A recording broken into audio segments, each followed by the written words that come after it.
Kabawa ko lang kila madam doon sa may drop off point. Dito nga pala kami sa Hyatt Mall. Ito iikot para pupunta doon sa parking area. Iikot tayo hanggang sa likod.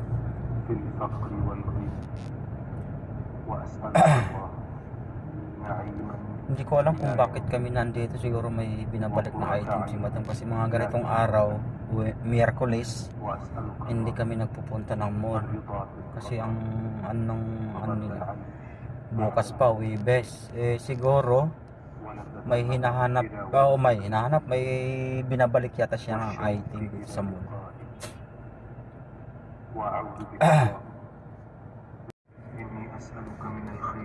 Yan, iikot muna tayo.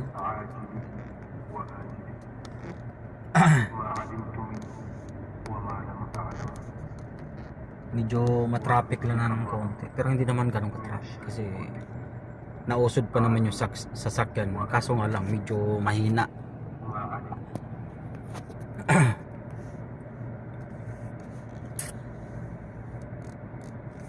Hindi kasi ako pwedeng makabalik doon sa pinagbabaan kasi mahirap masisita. Kaya ang tanging gagawin ng mga driver, iikot na lang para mapalapit doon sa drop off point kung saan sila binaba ni madam. Kailangan kasi antimano pag nag-miss call si madam, automatic na yun, 10 minutes kailangan nando na sa pick up area. Pedestrian, kailangan natin mag-minor. Ayan, mall din yan, Hyatt Mall, pero ito Hyatt Mall din, magkabilaan. Kailangan natin magdandahan sa pedestrian lane kasi wala tayong karapatan magpabilis ng patakbo dyan sa pedestrian. Kaya nga pedestrian, di ba? Tawiran ng mga mamamayan. Tama ba?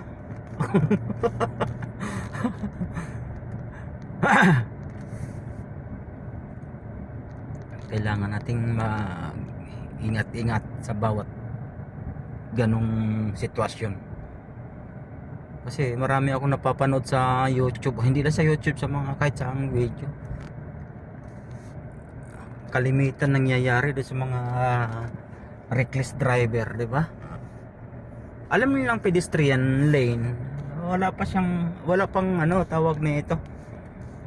Wala pang minor o titigil man lang, alam nang may nakalagay na pedestrian lane, di ba?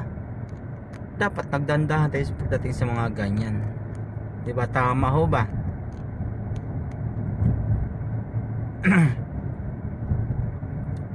Kami nito, uuwi kami nito mga bandang bandang alas 11 o di kaya alauna ng madaling araw. Iwan ko lang kung i-return ba ni madam o may bibilin siya.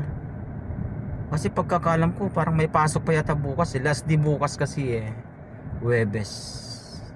Pag walang pasok yung mga estudyante, malamang makakauwi kami nito mga bandang bandang alauna, alas 12, mga ganyan. Pero pag may pasok, mga mamaya-maya, mga bandang alas 8, bagay alas 6 pa naman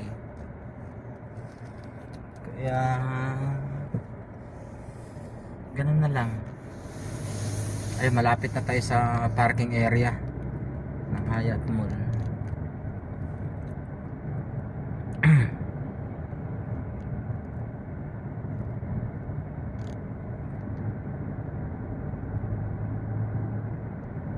Ayun Hyatt Mall yan.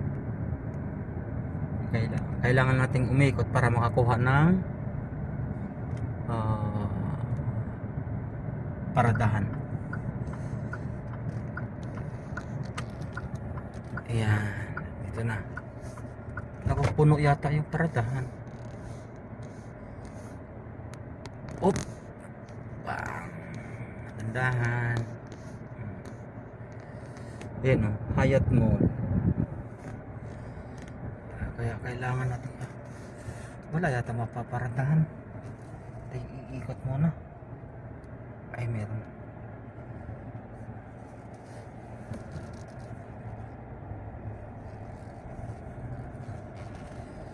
Eh, marami pa ng bakante. Up, pastilan.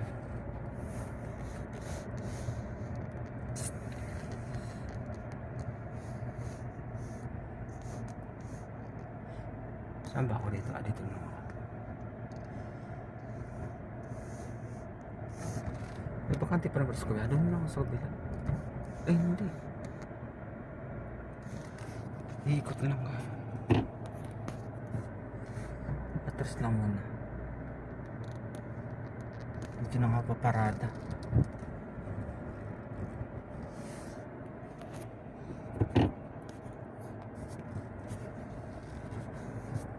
Tabihan ko na itong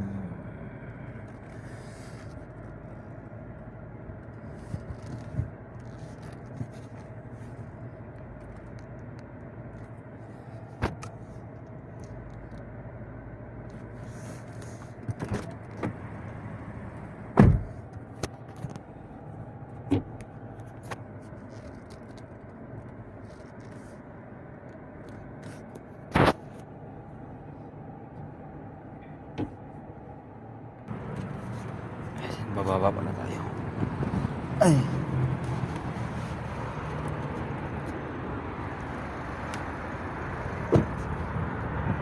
Yan mga lods. Ayan ang Hyatt Mall. Diba?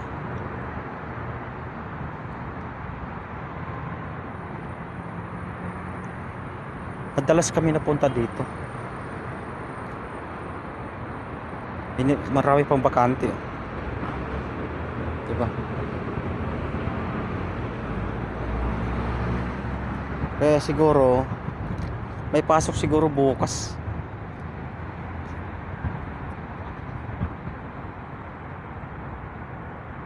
Hindi pa naman hindi gaano puno yung ano eh. Yung parking area. Ayan mga lods, nandito na tayo sa parking area. Ito yung service natin. Ayan, dating gawin mag-aantay kay madam kung kailan tatawag. Hindi ko alam kung maaga ang uwi namin ngayon o alas 12 o kaya alam. Pag walang pasok mga estudyante bukas, mamaya pa uwi namin. Pero pag may pasok mga bandang mamaya, mga bandang alas 8 hindi kaya alas 7:30 ang uwi namin. Kaya antabayanan ko na lang kung anong oras ang tawag ng madam.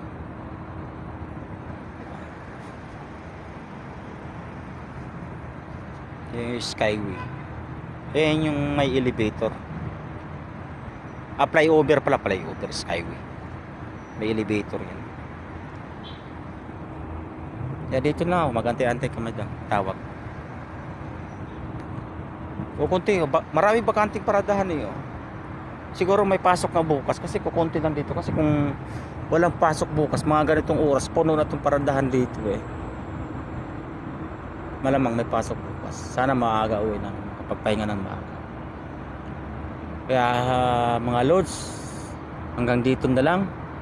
Maraming salamat sa panonood ng aking munting video.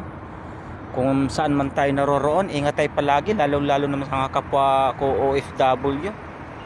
Ingat tayo palagi kung saan man tayo naroroon bansa. God bless sa ating lahat.